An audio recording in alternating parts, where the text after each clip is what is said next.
নমস্কার বন্ধুরা, আজকে বানাবো আমি পনির পটল রসা, সাথে দেব সজনের ডাঁটা।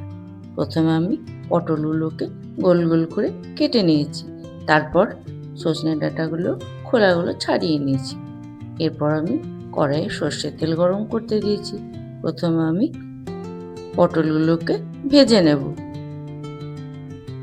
তারপরে সজনের ডাঁটাটিও আমি ভালোভাবে ভেজে নেব। গ্রীষ্মকালের দিনে এই ডাঁটা সবজিটি ভালোই লাগে। তারপরে আমি তাতে দিয়েছি আবার পনির, টেস্টি আলাদাও হয়।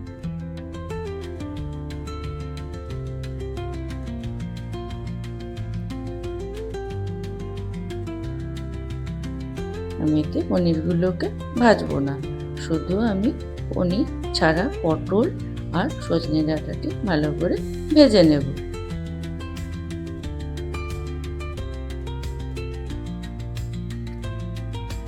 এই সবজিটি গরমের দিনে খেতে বেশ ভালোই লাগে।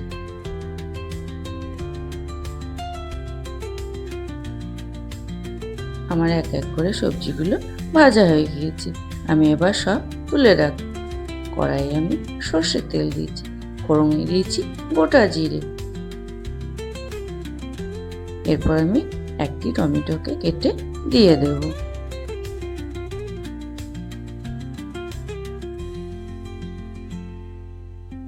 টমেটো দিয়ে আমি ভালো করে ভাজবো।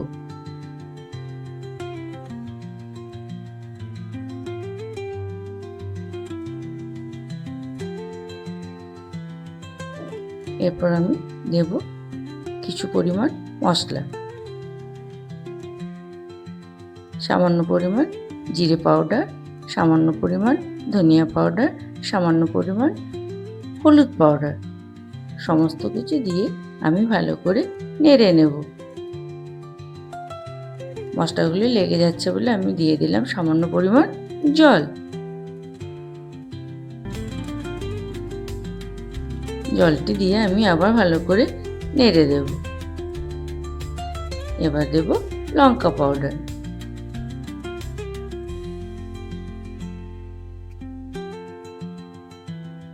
সামান্য পরিমাণ লবণ। সমস্ত কিছু দিয়ে আমি আবার ভালো করে নাড়তে থাকবো। আমি টমেটোগুলোকে গলতে দেব না। এবার আমি ভেজে রাখা পটলটি আর সজনে ডাঁটাটি দিয়ে দেব।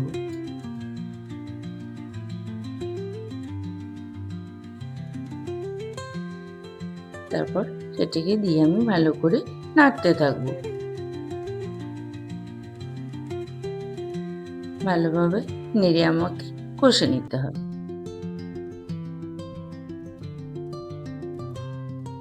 এরপর আমি কেটে রাখা পনিরগুলোকে এক এক করে দিয়ে দেব।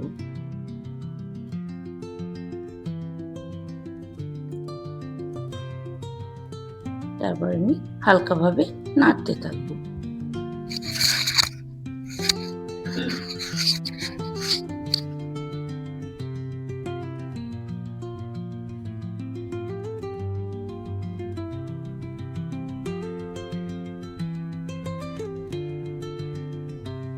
ভালোভাবে নাড়া হয়ে গেলে আমি ওপর থেকে গরম মশলাটি দিয়ে দেব।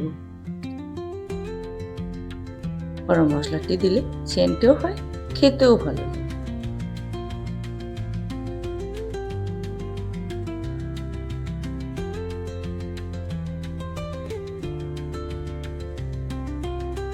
এবার আমি সামান্য পরিমাণ জল দিয়ে দেব।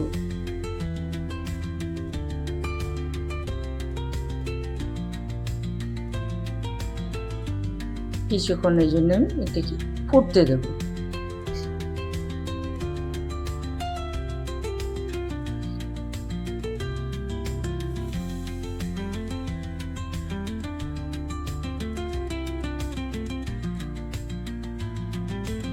সবজিগুলো সমস্ত কিছু সেদ্ধ হয়ে গেছে, ভালোভাবে ফুটে গিয়েছে। দেখো বন্ধুরা, আমার টমেটোগুলি একটাও গলেনি। এই টমেটোগুলি খেতে খুবই ভালো লাগে। আমার সবজিটি কমপ্লিট হয়ে গেছে। গরমের দিনে এই রান্নাটি তোমরা একদিন বানিয়ে খেয়ে দেখবে বন্ধুরা, খেতে খুবই ভালো লাগে। হালকা মশলার উপরে সবজিটি বানিয়েছি আমি। পনির পটলের রসা।